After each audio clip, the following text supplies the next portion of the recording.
नमस्कार दोस्तों, आप देख रहे हैं हमारा YouTube channel government employ news. इस साल तक ही लागू हो पाएगा केंद्रीय कर्मचारियों के लिए 8वां वेतन आयोग। केंद्र सरकार ने 2025 की शुरुआत में ही केंद्रीय कर्मचारियों और पेंशनर्स को बड़ी खुशखबरी दी थी, क्योंकि सरकार ने 16 जनवरी 2025 को 8वें वेतन आयोग के गठन का ऐलान किया था। लेकिन अब सितंबर का महीना ख़त्म होने को है, अभी तक आयोग की आधिकारिक अधिसूचना संदर्भ की शर्तों और सदस्यों की नियुक्ति का इंतजार जारी है।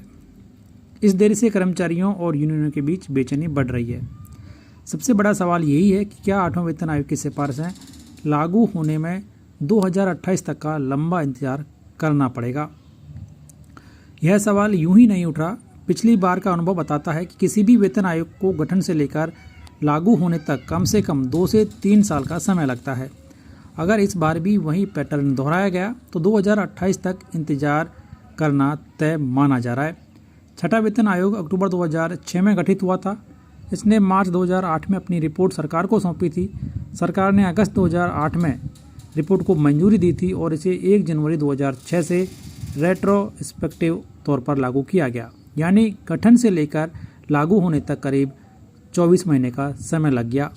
वहीं पर 7वां वेतन आयोग फरवरी 2014 में गठित हुआ और मार्च 2014 तक इसका टर्म ऑफ रेफरेंस तय हो गया।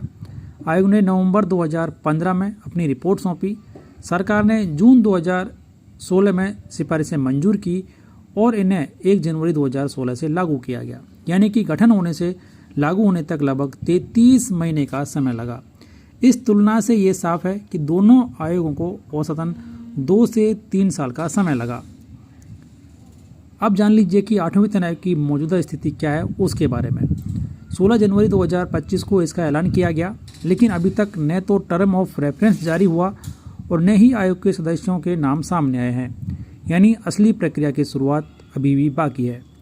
अगर आयोग आने वाले महीनों में गठित होता है और रिपोर्ट बनाने में कम से कम 2 साल लगते हैं तो यह रिपोर्ट 2027 तक तैयार हो पाएगी। इसके बाद सरकार को रिपोर्ट पर विचार करना होगा, उसमें संशोधन करने होंगे और फिर मंजूरी देनी होगी। ऐसे में 2028 में लागू होने की सबसे वास्तविक संभावनाएं नजर आती हैं। हालांकि जब भी सिफारिशें लागू होंगी तो उन्हें 1 जनवरी 2026 से ही लागू किया जाएगा। इसका मतलब है कि कर्मचारियों और पेंशनर्स को इसका एरियर भी मिलेगा। इसके अलावा जो विशेषज्ञ हैं वो उनकी क्या राय है वो भी जान लीजिए।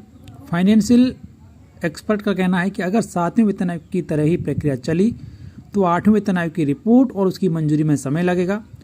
मौजूदा देरी को देखते हुए संभावना यही है कि इसका असर 2028 तक खिंच सकता है। तो ये एक बड़ी अपडेट कि 8वें वेतन आयोग का फ़ायदा केंद्रीय कर्मचारियों को साल 2028 तक ही मिल सकता है।